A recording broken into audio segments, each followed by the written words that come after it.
Welcome to this week's edition of the Raider Hoops Report with Coach Raz Vanderloo. I'm Brian Vakalskis, joined with the coach as always. And Coach, back after Christmas break, you hit the hardwood last Friday night, took on a Storm Lake team, and came out with the victory, but a little slow starting for the Raiders. Oh, that'd be accurate. After a slow start during the first half, second half we got things going really well, and played like we're capable and did a lot of good things and ended up with a large victory. And when you come back from break, do you ever worry about the kind of sluggishness that you come out with, and is there a way to even combat that? Well, if there's a way to combat that, we haven't figured that out yet. But yeah, it's something you worry about. It's kind of like the start of the season. You've taken a little break, or you haven't started yet, and you always wonder how they're going to, come out of the tunnel, so to speak. And if you look at our first game of the year, kind of the same thing, kind of sluggish start down at Council Bluffs that night, and then coming back now for Christmas break, a little first half sluggish. But once we got on track and got some things taken care of at halftime, the second half was pretty good. Again, Wyatt Mounts led you guys in scoring, and he's just been an offensive weapon to be reckoned with by a lot of teams. And so, number one, keeping him healthy and out of foul trouble. Number two, those are two important things, and it seems to have worked so far. When Wyatt has been out of foul trouble, he's obviously been a very good player for us. He's like a lot of guards. He has the ball in his hand a large percentage of time, and when he's rolling, our team is kind of rolling. When he's maybe out for foul troubles or whatever reasons, we're not a bad team by any means, but maybe we don't roll quite as good. Can you talk a little bit about Andre Harris? It seems like the kid's lightning from behind the three-point arc, and that's been something that I don't know if it's a surprise to you. I think it's been a pleasant surprise for those of us that just watch game to game and don't see him every day in practice. It hasn't been a surprise to me. I kind of been waiting for him to unleash this deal. And a lot of days in practice, he shoots the ball very well from behind the arc, and he's a long, athletic kid. And I think every day that goes on, he gets better and better. And if he continues his progress, he could be a very good player. And then looking down at the guard play, we saw, Wyatt's always bringing the ball up the court, but it seemed like you had several kids bringing the ball up the court on last Friday night. I don't know if that was by design, but it was certainly something that either got into Storm Lake's head, or maybe it was just something that happened. Well, if it was in the first half, it was not by design. No, it was just by whatever was going on. But, we play with three guards a lot of times. Carter Lilly, obviously Wyatt Mounts, and Jordan Betts. And, any of those three are very capable of bringing up the ball. We're very fortunate to have a so-called post player, Chase Kern, who's very good with the ball. Now, he's not going to be bringing up the ball, going behind his back, between his legs, and that. He might think he can. But for a big guy, he handles the ball very well, and it's a lot of times guys that are playing a 4 and a 5 from the other team aren't used to guarding guys bringing the ball up the court. So he's definitely something we've used a little bit, but may, as we go on, depending upon teams pressing and how they play, use even more with the ball. And then before we leave this game behind, turn the page. I know you've already done that for practice, but before we turn the page, being a defensive-minded guy like you, the turnovers, you had to be very, very happy, because it seemed like there were a couple of transitions where you guys had 2 turnovers that turned into points. You had a lot of points off turnovers Friday night. We had a ton, especially the second half when things were rolling very well, and that's the type of team we are. I mean, we're a transition team first. We're going to try to score off of a missed shot or a turnover. So I think shooting layups is pretty easy. If that doesn't work, then we go into an offensive set and try to run maybe a set play. But we're a transition team. I think if you play hard-nosed defense and rebound, you're going to get easy rebounds and steals, which lead to a lot of times layups. All right, we had a chance to talk to Chase Kern and Carter Lilly. We'll look at that now, and then we'll be back with you to look at the week ahead.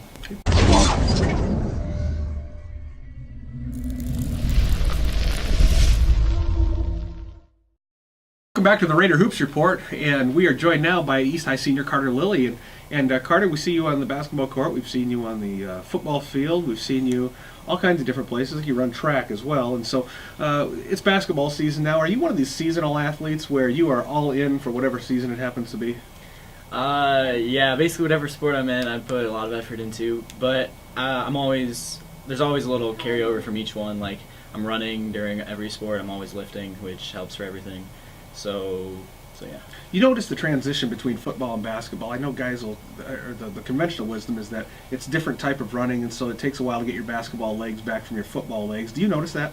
Yeah, at the beginning of the year, it's pretty bad. Your legs can get really tired. Basketball, or football, you're playing for 4 or 5 seconds, and you get 20, 30 seconds of rest. In basketball, it's just constant running. And then how do you train for that for basketball, or is it just something you just have to get used to playing the sport? Yeah, just practice, getting in shape through practice, a lot of hard running. And this year you've faced some tough competition. We're coming off of a Storm Lake game last week where we saw you generate a bunch of turnovers. It's got to make you happy. You're a defensive-minded guy. You got to love getting a turnover. Yeah, getting a turnover is the best thing on defense. I mean, you get the ball and you get an easy chance to score. And when you get those turnovers, it's the same in football. You're kind of congratulatory, but in football you can kind of celebrate them a little. Basketball, it's bang and you're back on defense. Yeah, yep. You got to get right back and get going again. For somebody like you that's whip smart, you're a whiz in the classroom. I know you're one of the top students. Can you give people an example of what type of time you put into just your basketball after school, then transitioning into homework? You don't have a lot of free time. No, I mean, basketball practice is about 2 hours right after school, plus a few of us we stay for about an hour, shoot, kind of hang out. So then you got to get home, you got to know what you have to do, got to get your homework done right away, and then maybe you'll have an hour to do whatever you want. And you come home, you do your homework, but really the guys in your team, those are the ones you hang out with. So how important is that to be, your pals are the ones you're playing with, because it's not like you're going to have much of a social life in season outside of your team. Yeah, well, I think it really helps with the team chemistry. Everyone on our team really gets along very well. There's no team drama going on, so that's always nice. And then I know as we look ahead next year, you're going to be kissing goodbye to East High School and looking toward, I hear, University of Iowa? Yeah, I'm actually going to run track at the University of Iowa. And have you been down there to check out the facilities and things like that? Yeah, I've been down there a few times. It's pretty nice. How's that compared to a high school facility? Is it night and day difference? Because you see Kinnick Stadium versus Elwood Olson Stadium. As nice as Elwood is, Kinnick's probably a better stadium. Is the track facilities is it that much different at college level, or is a track a track? I mean, yeah, I guess everything in college is a little bigger and better, especially D1 program.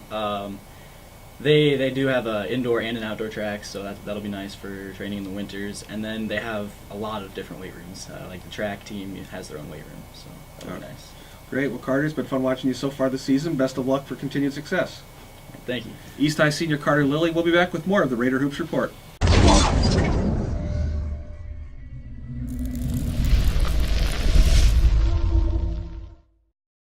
Welcome back to the Raider Hoops Report. We're joined by East High senior Chase Kern.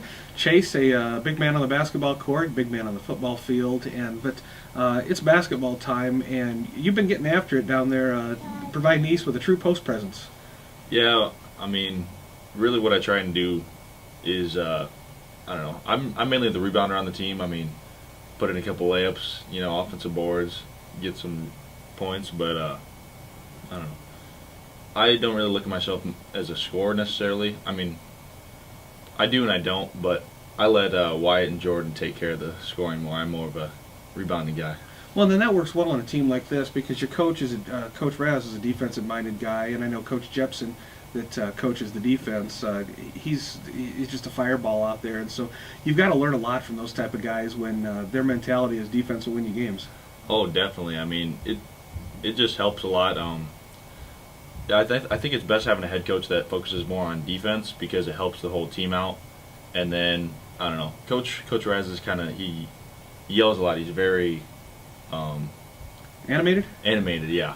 And then Coach John is kind of like the mediator. I mean, like when Coach Raz is yelling and stuff, Coach John will come in and make everything nice and calm. And I don't know, it's a good contrast. and it's got to be fun playing for a group like that. And Definitely. I know I've talked to other of your teammates, and they talk about the team chemistry. You guys have all been together for a lot of years, playing a lot of different sports together. When did you meet all these guys? About sixth grade? Well, as far as at least playing sports with them. I guess playing sports. I mean, we all went to the same elementary school. Even we all went to Sunnyside. So I mean, we've known each other since elementary school. I mean, and it's just a great friendship that's been, I don't know, bonded, and it really helps on the court. I mean, I feel like it shows our chemistry on and off the court. It definitely shows. Are you to the point with most of your teammates you can finish their sentences for you? I mean, you just know them that well. Pretty much, yes. And I think we saw it in the Storm Lake game. There were a couple of you know, you guys broke away at the end of the game, so there was some time for a little bit of horsing around, and I think there were some behind the back passes and some joking going on out there. That's not something you can do with guys you just met yesterday. No, obviously not. I mean, it just takes. I mean, those kind of things you have to get used to the guys around you. I mean, you can't just come in and do that with strangers. And when you have a game coming up like you had, I think we talked about this before, maybe off camera, but where you get your 2 quick fouls right away in the game, and you have to sit on the bench and watch. It's got to be tough for a guy that you know, you run out as a starter, and then a minute into the game you're watching for the rest of the half. What's going through your mind there? I mean, it's just the worst thing ever, I think. I mean, you go out there and then you're getting ready for game time. You know, you got the whatever getting your mind right for the game, and then you're sitting on the bench all of a sudden, and then you're not in the rhythm for the whole entire game. It's just really tough to play like that coming in second half. I mean, and just being cold, it's not fun. I know you say you don't consider yourself a scorer, but I know there's times that you'll get a rebound, maybe 10, 15 feet from the hoop, and you turn around and look and stop and pop. Do you have different shot thoughts that you go through in your mind, or do you just look and say, hey, it's in my range, I'm taking it? I don't really. I mean, if I have an open look, I'm going to take it. I'm not afraid to shoot the ball. It's just I know that, like Wyatt and Jordan's an amazing shooter. Wyatt is too. Carter can even shoot the ball. I mean, if I would rather take Wyatt cutting to the hoop than me shooting a 15-footer. So, I mean, I know what's the better shot for our team. That's a percentages game, Yeah, right? yeah. And that's your I think your mom's a math teacher, right? So Yeah, you've yeah. got all that down. Yep. Well, you've got, I know you got big decisions coming up. We're a month away from signing day. I know that there's visits you've taken, coaches come visiting your house Mm-hmm. and things like that. It's got to be a whirlwind, something, you know, nice to go through, but I bet you'll be happy when that's behind you. Yes and no. I mean, it's a good experience to go through, I think. I mean, thankfully, I get to go through this experience. I mean, I don't know how many people actually get to, but I think of it more as, I mean, it's exciting. It's not like really stressful. And is it really a family decision when it comes down to it? I would say yes, it's a family decision. And I don't think people understand that because, you know, you say, well, Chase is going here or there, but really it comes down to, I mean, this is a big decision. Mm-hmm. So, well, as you continue to make that decision with your family, best of luck, and I think we'll see you down the road. Thank you. That was East High Senior Chase Kern, and we'll be back with more of the Raider Hoops Report with Coach Raz Vanderlyn.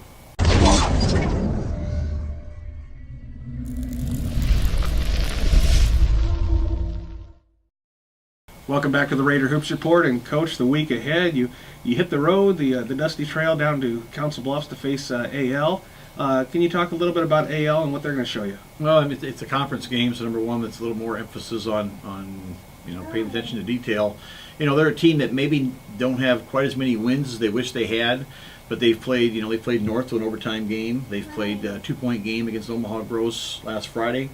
I mean, so they, you know, they're capable of doing good things. And anytime you head or south, you got to be have your A game going. And conference basketball, you're right, it's the same thing. And then a non-conference opponent next this coming weekend down at the CNOS tournament, you've got a Sioux Falls, Washington team coming down to face you. You guys love playing at that Tyson Center, though. Oh, we do. We've had a great amount of success. I mean, over time, and I think our kids like it. The fans like it. It's obviously an excellent venue to play in, and it's kind of a state tournament type atmosphere with a big building, which we did in Council Bluffs several weeks ago. So anytime we have a chance to play in an arena setting rather than a school gym, we're going to take advantage of it. And you know, we've played very well in them, and hopefully that continues. You've been around basketball a long time. There's a lot of signposts of basketball in this town. Hayworth Hoops is one, just the normal progress of the teams. But the CNOS tournament, it's been around for several years now. That has to be something that you really have come to enjoy as a coach and as a fan of basketball. Absolutely. Anytime you can have a 3-day event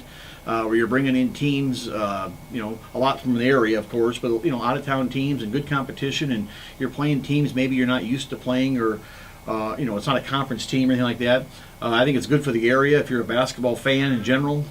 It's a great thing to go down and you can watch, you know, I don't know how many games there are each day, but I know Saturday there's a lot. Friday night there's 4 or 5. Thursday night there's probably 4. girls and boys. So if you're just a fan, head it on down there. It's a good deal. And I know the question has arisen before, and I've been asked it, and I think I know the answer. But is there a reason teams from they're all area teams that come in from the tri-state area? There's a rule about that, isn't there? There is in Iowa there is a rule about that, about teams you can play and where they're from, and it's an interesting rule that we can only play teams that border our state. So that basically Minnesota, South Dakota, Nebraska for us over here, other side of the state, Illinois, Wisconsin would be teams, but we can't venture out to play in maybe a team from Colorado or Arkansas, and we've had a lot of opportunities to have been invited to things to play those teams, but at the state level that's not acceptable. And it's not like a team from Phoenix is beating down the door to come to Sioux City in January, right? No, we've been invited to go to Phoenix actually twice, and both times it was, I guess, denied because of the rules. But maybe someday we'll get that turned around and let our teams, not just the East, but all of our teams, show what they can do throughout the whole country. You're looking at the Raz Vanderloo campaign for now the head of the Iowa High School Athletic Association. Coach Raz Vanderloo, best of luck next week. We'll see you again on the Raider Hoops Report. Appreciate it. And we'll be back next week.